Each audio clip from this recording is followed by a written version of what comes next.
Assalamualaikum warahmatullahi wabarakatuh.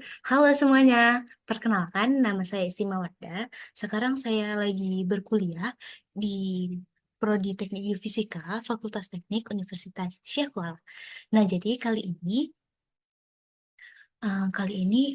s- saya ingin menjelaskan mengenai poster yang telah saya buat. Nah, yang ada di layar ini poster yang telah saya buat sebelumnya. Poster ini mengenai sesar Sumatera. Kayak yang kita tahu, sesar Sumatera merupakan sesar yang panjang ya, yang melintasi Pulau Sumatera, yaitu sepanjang 1.900 kilometer dan terbagi menjadi 20 segmen. Kalau kita bahas 20 segmen itu kan panjang gitu, waktunya bakal lama. Nah, jadi kali ini saya menemukan jurnal yang bagus, yaitu jurnal yang dibuat oleh Bapak Yanis dan kawan-kawan, yaitu yang berjudul Application of Seismicity and Gravity Observation-Based Filtering Model for Mapping a Fault Structure in Weh Island, Indonesia. Nah, jadi kita langsung ke pendahuluan ya. Jadi di pendahuluan ini dituliskan bahwa Great Sumatran Fault atau GSF merupakan sesar utama di daratan Sumatera yang bergerak secara lateral ke kanan. eh, Great Sumatran Fault ini terbentuk akibat subduksi antara lempeng Indo-Australia dan juga lempeng Eurasia. Sesar ini terbentang sekitar 1.900 kilometer dan terbagi menjadi 20 segmen. Dan aktivitas tektoniknya menyebabkan frekuensi gempa bumi yang tinggi, sehingga kerusakan yang diakibatkannya itu cukup signifikan. Jadi metode penelitian yang digunakan adalah metode gravitasi, di mana metode gravitasi ini merupakan salah satu metode geofisika yang biasa digunakan untuk mengukur selisih medan graviti bumi dengan perubahan massa jenis secara lateral pada setiap material dalam pengukuran data. Selain itu, penelitian ini juga menggunakan data dari Global Gravity Model Plus atau GGM Plus yang dikembangkan berdasarkan perhitungan matematis dari beberapa kombinasi data seperti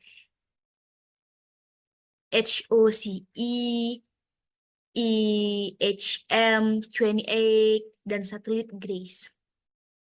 Ah, Berdasarkan jurnal yang dibuat oleh Bapak Yanis ini telah dihasilkan hasil dari pembahasannya, yakni nilai anomali udara bebas di Pulau Weh bervariasi antara 27 hingga 78 miligal, dengan nilai tinggi di timur dan rendah di bagian tengah dan barat.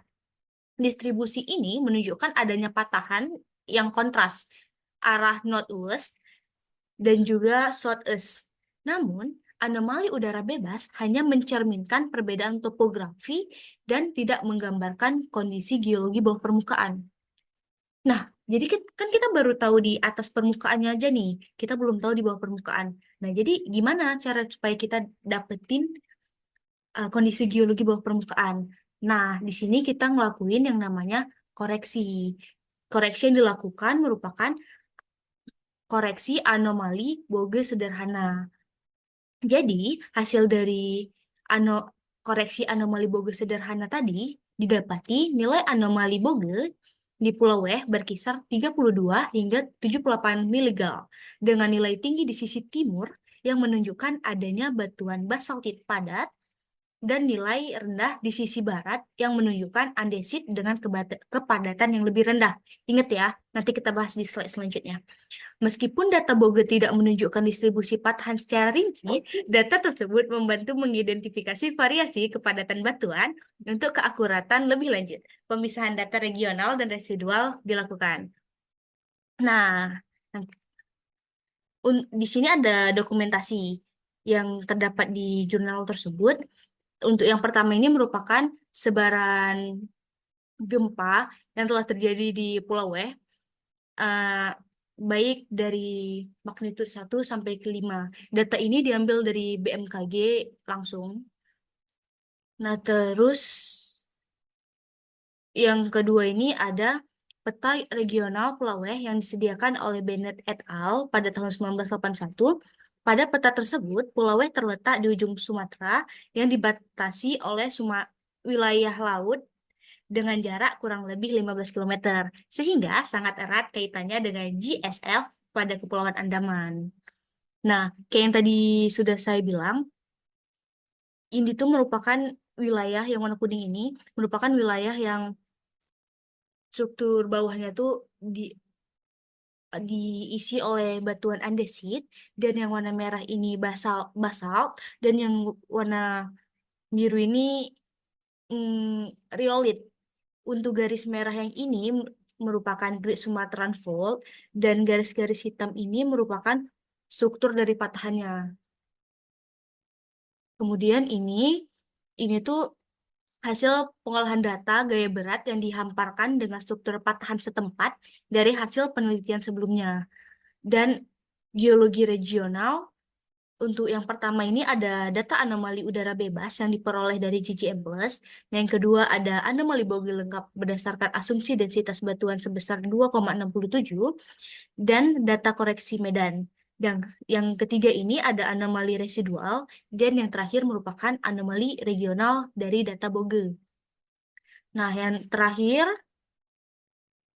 merupakan peta penyaringan turunan horizontal yang diterapkan untuk memperjelas struktur patahan Pulau W yang melapisi struktur patahan lokal.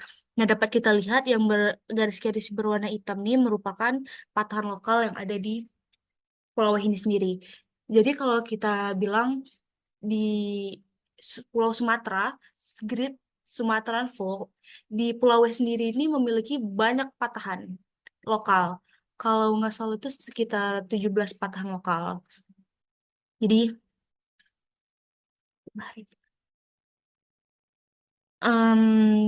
lanjut ya kesimpulan. Berdasarkan apa yang sudah saya sampaikan sebelumnya, dapat kita simpulkan bahwa struktur patahan di Pulau W berhasil dipatahkan menggunakan model gravitasi resolusi tinggi. Ini menunjukkan efektivitas gravitasi data satelit. Yang kedua, ada anomali Bogue mengungkap variasi kepadatan batuan dengan basalt di timur dan andesit di barat yang melemahkan struktur geologi lokal. Terus ada data seismik mendukung temuan mengenai aktivitas seismik, termasuk mekanisme lateral kanan dan patahan North Slimum. Dan yang terakhir, studi ini menghasilkan peta patahan komprehensif yang menawarkan metode analisis geologi yang hemat biaya untuk mitigasi risiko seismik. Nah, yang terakhir ada daftar pustaka. Jadi poster ini dibuat berdasarkan jurnal yang telah diterbitkan oleh beliau eh, pada tahun 2023 kemarin dengan judul Application of Seismicity dan Gravity Observation Based Filtering Model for Mapping a Fault Structure in Weh Island, Indonesia. Geological Journal. Sekian dari saya.